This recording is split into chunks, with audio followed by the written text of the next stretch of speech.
Well, let's get more perspectives. Chairman, Presidential Support Organization, Umar Jijiwa, joins me live from our Abuja studio. Mr. Jijiwa, let's have a comparative analysis. Let's compare where we were before 2023 when President Tinubu announced removal of subsidy on petrol to where we are now, 39 months after.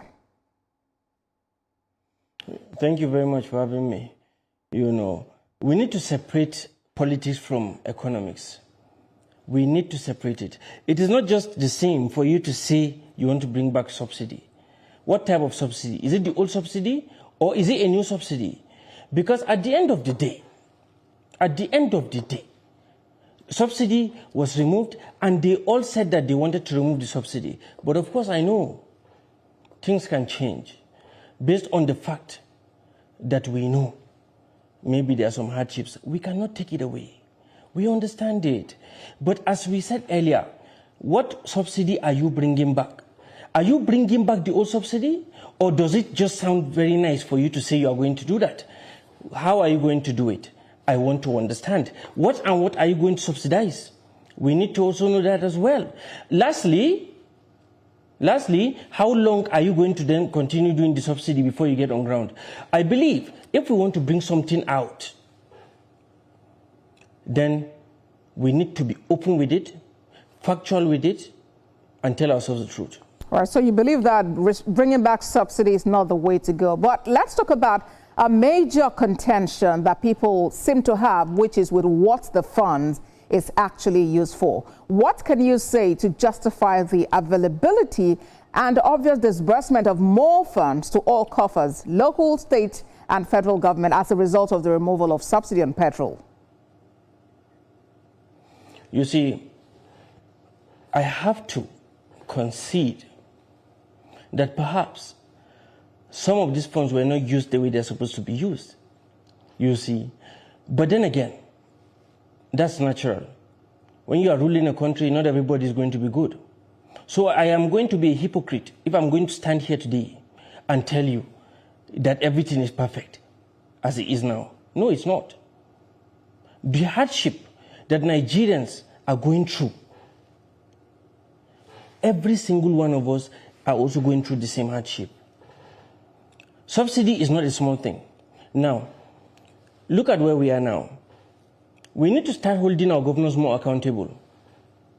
We need to start holding our chairmen more accountable. You see, when it comes to government, the federal government cannot do it all.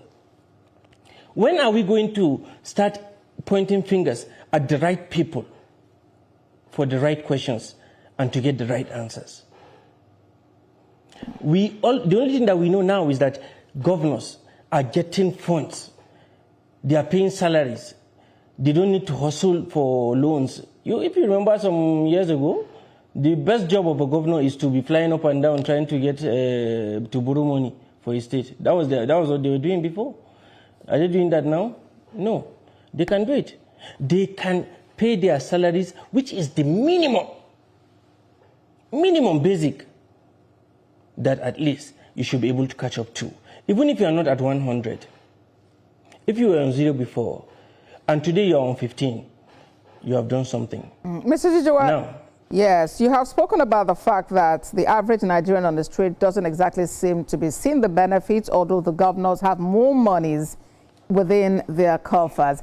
If we take a look at other countries, I mean, some countries out there that have undergone this kind of process that we are going through, there would usually be some level of intervention by government. But what kinds of intervention should we expect, or is there already that perhaps people are not privy to? We have to start educating Nigerians about the responsibilities of everybody that has an office in this country.